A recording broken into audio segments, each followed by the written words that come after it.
Shalom, giving all praises, honor, and glory to Yahweh, Bahashem, Yahushai, Bahashem, Ruach HaKodash.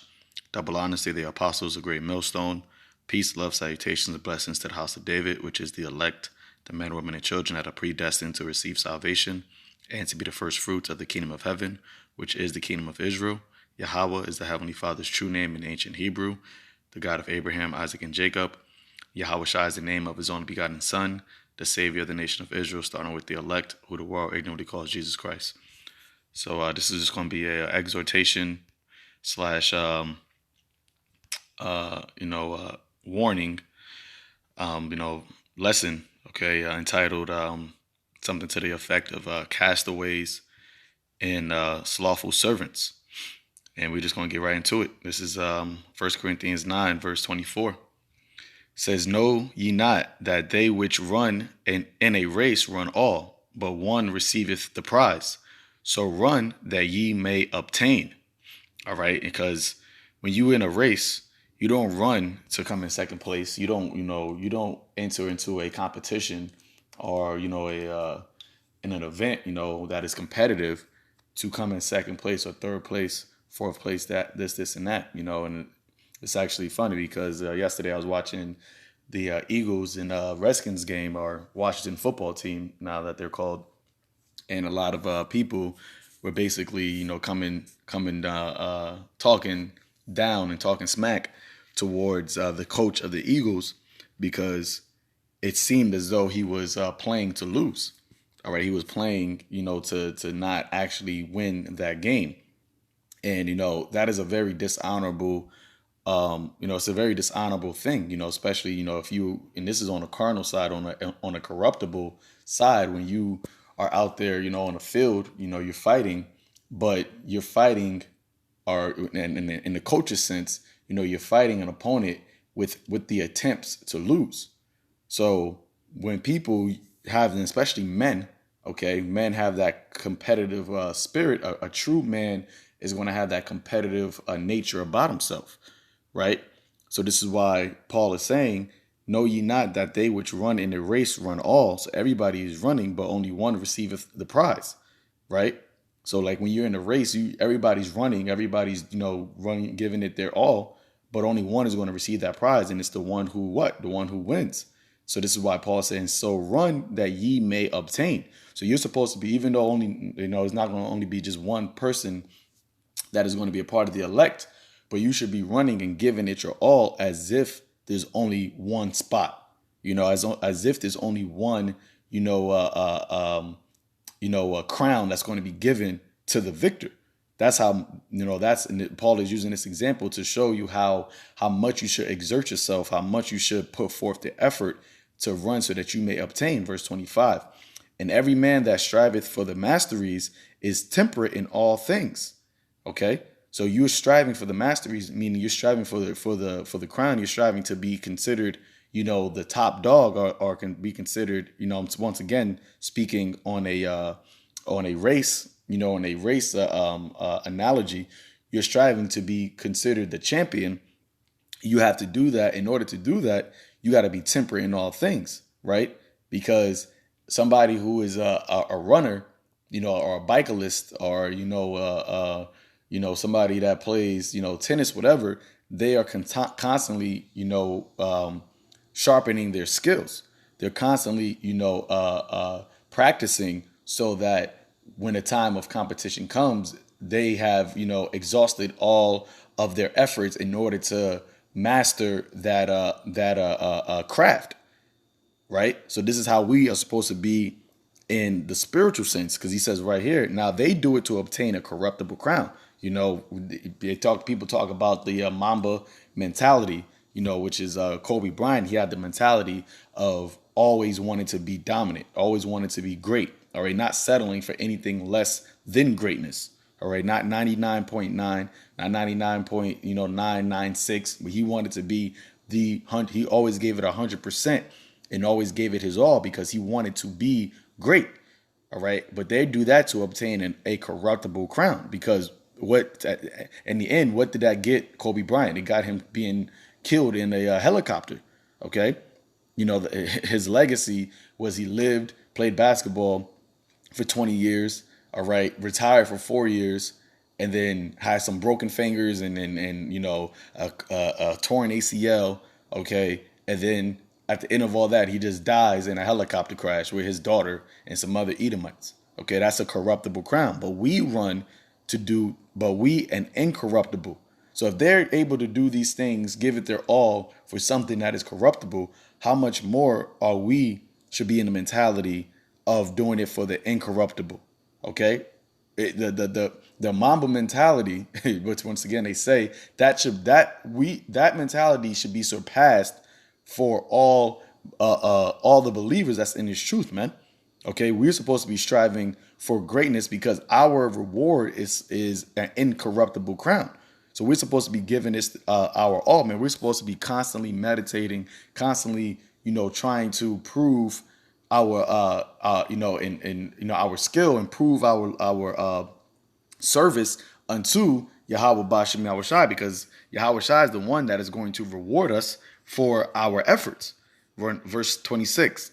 I therefore so run, not as uncertainly, so fight I, not as one that beateth the air. So you're in this race, okay? You're naming the name of Yahweh Bashem Yahweh Shai, okay? Especially if you are striving to be a part of that ruling class, that 144,000, okay? Talking about those men, you can't run this race uncertainly. Not even if you're not, even if you're not a part of, or you don't have the spirit of prophecy on you, whatever gift that the Most High gave you in order to build this ministry, in order to, help out the body of Yahweh Shai, you're supposed to do that with certainty, man. You're supposed to do that concretely, wholeheartedly. All right. Not as somebody thinking, maybe, or I'll do it this time and then maybe not. No, the Lord don't want no uncertain runners, man. He's not looking for no lollygaggers, no slothful servants. He's looking for men that are consistently, diligently in this race, man, running with all that they have in order to obtain that crown. Verse 27, but I keep under my body and bring it into subjection, at least that by any means, when I have preached to others, I myself should be a castaway. Okay. So in order to do that, you got to have temperance, which is what? Self-control. You can't give into the pleasures of the flesh. You can't give into the lust of the eye and the lust of the body, man. You got to always, to the best of your ability, consistently walk in the spirit. All right. And bring under subjection your body, your carnal, this carnality that we are, currently in bondage into. All right. Because why? Because it says, but at least by any means, when I have preached to others, I myself be a castaway. Now you go into that word castaway. It says,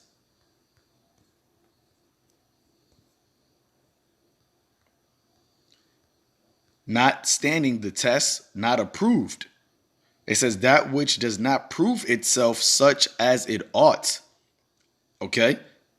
So if you're not proving yourself such as you ought to prove yourself, then you're going to be a castaway, even if you might know the scriptures, even if you might believe, on the name of the Lord.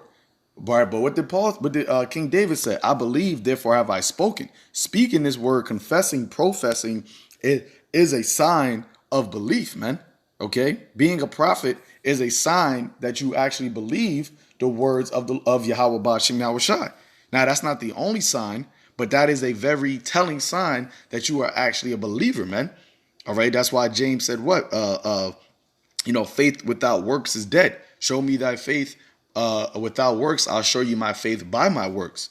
Okay, being a prophet is doing the works, and there's also other works that can be done, but that is, as Paul said, covered to prophesy, man. Least by any means, when you have preached to others, you're yourself being a castaway, meaning that you wasn't professing according to your ability. All right, as we just read, not doing it as you ought to do. Doing the bare minimum, doing it, reluctantly. Okay, doing it, sparingly. None of those things the Lord is going to accept as a sacrifice, man, because the Lord said what? that you're supposed to give all diligence to make your calling and election sure. Diligence is a main factor in whether or not you are sincere, man. Okay, because the Lord is not going to be looking to give rulership to a slothful and a sluggish servant, right? This is the book of Proverbs chapter 24, Proverbs chapter 12 verse 24. The hand of the diligence shall bear rule, and then isn't that what we're all looking for? Isn't that what we're all fighting for rulership, for dominion, to be in joint heirs with Yahweh Shai? Okay, sitting upon those thrones, getting those crowns upon our heads, being made kings and priests unto Yahweh. All right, through our faith and through our works. But in order to do that, you got to have a hand of diligence, man. So it says the hand of the diligent shall bear rule, but the slothful shall be under tribute. All right, now understanding and knowing that technically all of Israel is going to be a nation of kings and priests, but there is going to be a ruling class in the nation of Israel. There's going to be the 144,000 are going to be judges of Israel and of the earth, man. So if you're slothful, you're not necessarily going to pay, tribute to, money wise, but being slothful will make you can make you at least in the kingdom. And I don't know about you, but the mindset of a man, especially a righteous man and a man of a kingly mentality, you shouldn't want to be called least in a kingdom, man. All right, we're already least in this kingdom. We're already, at the bottom of this kingdom, man. So we got to give diligence so that we can be called rulers in the kingdom to come. All right, so that we can be looked at as judges, man. And in doing that, you gotta what? You gotta fight. You gotta run. Certainly, you gotta run with diligence, with complete effort, man. As Deadpool always says, maximum effort. That's what the Lord is looking for. Maximum effort, man. All right, and it's not according to what somebody else says, but it's according to the measure that the Most High giving you. Now, you could try to lie, to the outward, but you can't lie to yourself, and you can't lie to Yahweh B'Shem Yahweh Shai. He knows exactly how many talents he gave you. He knows exactly the effort that you're giving. Your fervency that you're exhibiting. He knows it, man. And that's why he says, he will give according to every man's work, shall he be given his reward, man. 2 Corinthians 6, verse 4. It says, but in all things approving ourselves as the ministers of the Most High. So in all things, you're supposed to be approving yourself as a servant of the Most High. And that entails much patience and afflictions and necessities and distresses and stripes, imprisonments and tumults and labors and watchings and fastings. Okay? So you're supposed to labor, man. We're not supposed to try to look to be at ease right now. Be at rest right now. In the book of Hebrews, it tells you that we labor now so that we may enter into our rest. All right, let's get another one. Luke chapter 12, verse, what's that, 40? Start at, where is it? 42. It says, and the Lord said, who then is the faithful and wise steward, who his Lord shall make ruler, going back to what we just said, the hand of a diligent shall bear rule, okay? So that once again, the Lord is going to make a ruler over a faithful, and being faithful is synonymous with being diligent, all right? It says, whom his Lord shall make ruler over his household, to give them their portion of meat in due season. Blessed is that servant, whom his Lord when he cometh shall find so doing. Doing what? Doing the works, man, being diligent, running certainly, okay? Not being a castaway, but approving yourself as a minister unto the Most High, man. That servant is one that's going to be blessed. That servant is the one that Yahweh Shai is going to make a ruler over his household. And what is the household of Yahweh Shai? This third realm. I mean, this realm, man. This physical realm is the household of Yahweh Shai, man. Okay, the earth, in the fullness thereof, in the universe, that was given to Yahweh Shai by Yahweh. And Yahweh Shai said that what? He will make this faithful and wise and diligent servant a ruler in that household. It says, of a truth I say unto you, that he will make him ruler over all that he hath. Once again, this is the reward. All right. But you can't obtain this if you're a slothful. You can't obtain this if you're sluggish. All right. It says, but and if that servant say in his heart, my Lord delayeth his coming, and shall begin to beat the men servants and maidens, and to eat and drink and be drunken, then the Lord of that servant will come in a day when he looketh not for him, and at an hour when he is not aware, and will cut him in sunder, and will appoint him his portion with the unbelievers.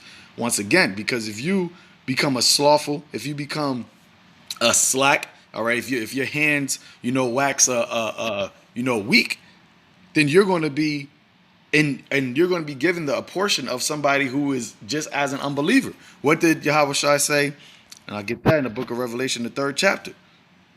The cold and the lukewarm servant receives the same reward, man. This is the book of Revelation.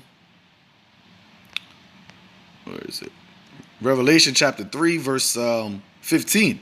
It says, I know thy works, that thou art neither cold nor hot. I would that thou wert cold or hot. So then, because thou art lukewarm and neither cold nor hot, I will spew thee out of my mouth. So you're going to be spewed out of the Most High's mouth, being not fervent for the Lord, man. You're going to be cast into the outer darkness, where there's weeping and gnashing of teeth, dying the same death of Esau on this side, okay? Then being reborn in the kingdom with shame and everlasting contempt, because you didn't want to be diligent. You wanted to be slothful. You wanted to make excuses. You didn't want to continue steadfastly. Okay? Even though you might have known the name of the Lord, even though you know, and that's what being lukewarm is. You have a Hebrew name, you know the name of the Lord, you know the salute. Okay, you know a couple, you know scriptures, but you're not applying it, man. You're not living it. You're not spreading the gospel with fervency. You see? And once again, man, the Lord knows each and everybody's measure. He knows each and everybody's ability. Okay? And he's not going to take any excuses during the time of reaping, man. During the time of the harvest, there's not going to be any excuses. All right, actually, let me get that real quick, too. Let me get this. Let me type this in.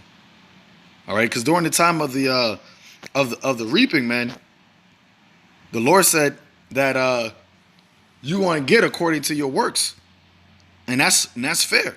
You can't say anything to that, man. Oh man, where is it at? Let's see. Reason. Cold. Yeah, here we go. Proverbs chapter 20, verse 4. It says, the sluggard will not plow by reason of the cold. Now, Yahweh Shai used a parable that said what? If any man putteth his hand to the plow and looking back is not fit for the kingdom. All right, and we're plowing right now. Yahweh Shai also said that what? That we're in his vineyard, man, and we're tilling the vine. The harvest is truly great, but the laborers are few. So we're likened it to husbandmen plowing the field, of our master, which is who? Yahweh Bashem Yahweh Shai.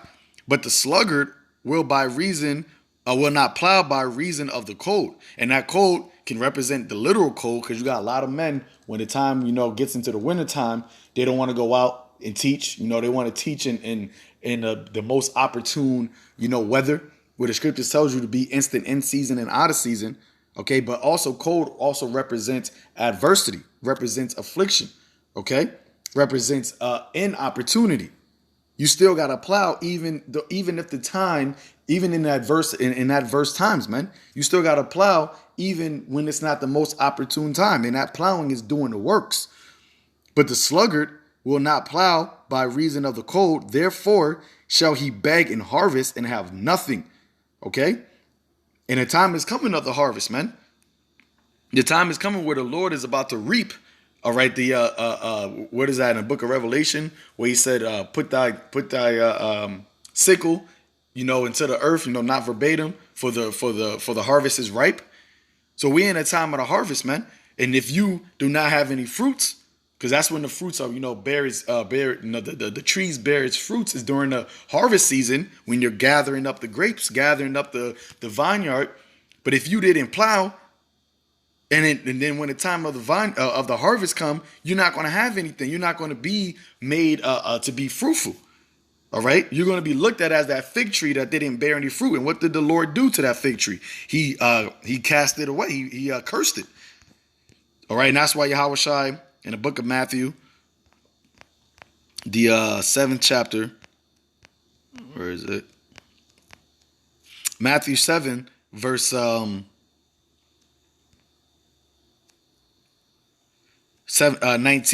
It says, every tree that bringeth not forth good fruit is hewed down and cast into the fire, whereby by their fruits ye shall know them. All right.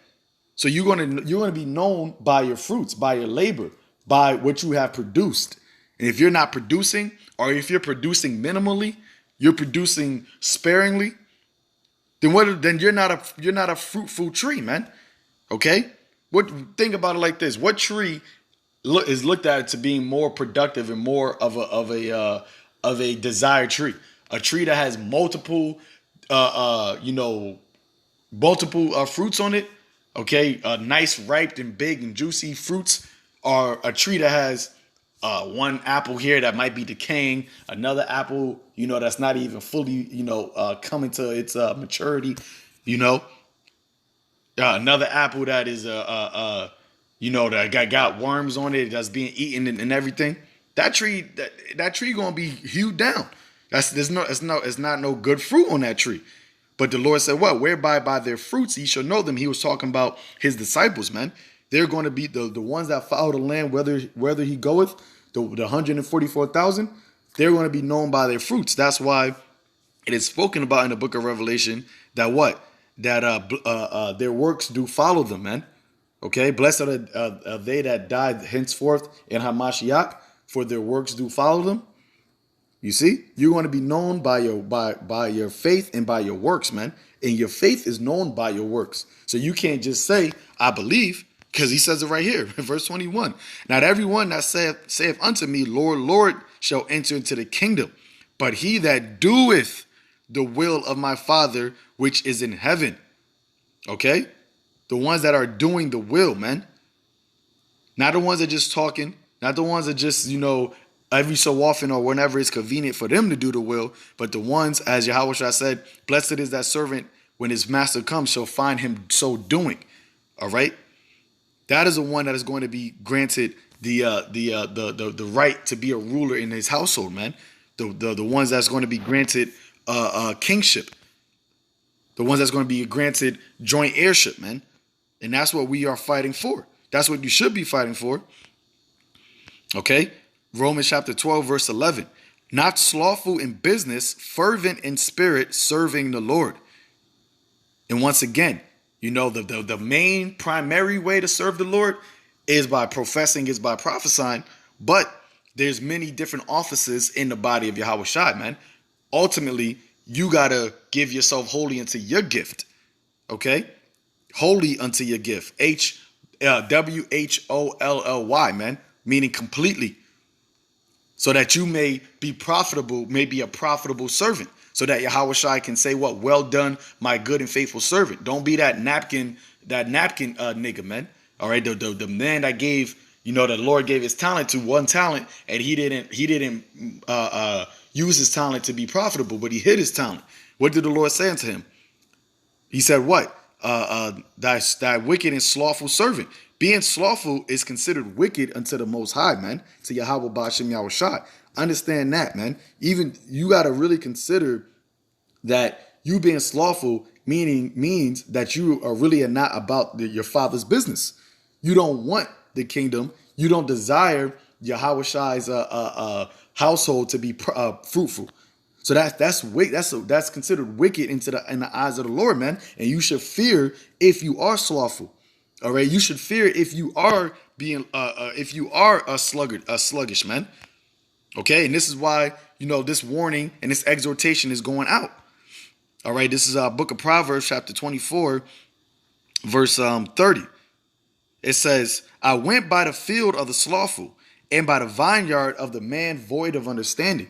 Because a slothful person is void of understanding. Because if you understood, the reward, and if you understood the wrath of being slothful, then you would not be slothful. You would not think it would be wise to think that the Lord is delaying the Yahweh Shai is delaying his coming, or that it's wise to be a sparingly prophet, man. Okay, a prophet is supposed to be profitable. So it says, I went by the field of the slothful and by the vineyard of a man void of understanding, and lo, it was all grown over with thorns and with nettles, and and nettles had covered the face thereof, and the stone walls thereof was broken down. Meaning what? You can use this synonymously to let's say the field. All right, your field, we all have individual fields, and all the fields belong to Yahweh Shai, and our fields can be considered, our pages, man, where we use to bring forth, this truth, this edification. So you can say, for instance, I went by a field, and that field can represent a person page. So I went by a page of a slothful person, okay, and his page was empty, okay, or his page, if he did have information on his page, it was every once in a while, okay, it was old, it didn't have real knowledgeable things on it, okay. If he another person that is slothful, or somebody who is contentious, who speaks for contingency sake, everything that he talks about is always just about a contingency. All right. But going back to the main point is about a slothful servant. You go to their page, they post a video once every month, all right, or once every 3 weeks. Okay. The videos might be 2 minutes long. So it says what? Then I saw and considered it well and looked upon it and received instruction. So you see this person page, and you looking at this page like, you know what? This is not how you're supposed to be. You don't go to a page where it's once every a month or 2 or 3 months that they're posting up a video, okay, and say, well, this is what it's supposed to be like. No, you go to a page where a man is consistently feeding the sheep of the Lord. That's who you receive. That's who you are looking to as a fruitful tree. But going on, verse 33, it says, "Yet a little sleep, a little slumber, and a little folding of hands to sleep." Meaning what? Being sluggish. All right, being not being laborious. All right, it says so. So I'm read that again. It says, "Yet a little sleep, a little slumber, a little folding of the hands to sleep. So shall thy poverty come as one that traveleth, and thy want as an armed man." So if you are out here being sluggish, if you're out here being lackadaisical, then when the time of the harvest come, when the time of reaping come, you're gonna be poor. You're not gonna have, as Yahweh Shai mentioned, store up your treasures in heaven. Okay, and when it's time to cash out, you're not gonna have anything to cash out, man. And the time of cashing out is during the hour of temptation. Okay, the Jacob's trouble. That's when you're gonna cash out. That's when you're gonna be looking for all those treasures that you stored up in heaven, and you're gonna see your spiritual bank account going to say 1 cent, 2 cents. And it ain't gonna be enough to carry you for you to be able to endure unto the end, man. But Yahweh Shai said, well, because he has kept the word of my patience, therefore will I also keep him in an hour of temptation, man. So don't be sluggish, okay, because that's going to lead you into being a castaway, being what? Unproven. We're supposed to be proving ourselves, whether we be in the faith, all right, proving ourselves to be so that we can stand be worthy to stand in front of Yahweh Shai in that day, man. So with that, Lord willing, us edifying to the elect. Call Lord Yahweh Shem Yahweh Shai. Till next time, Shalom.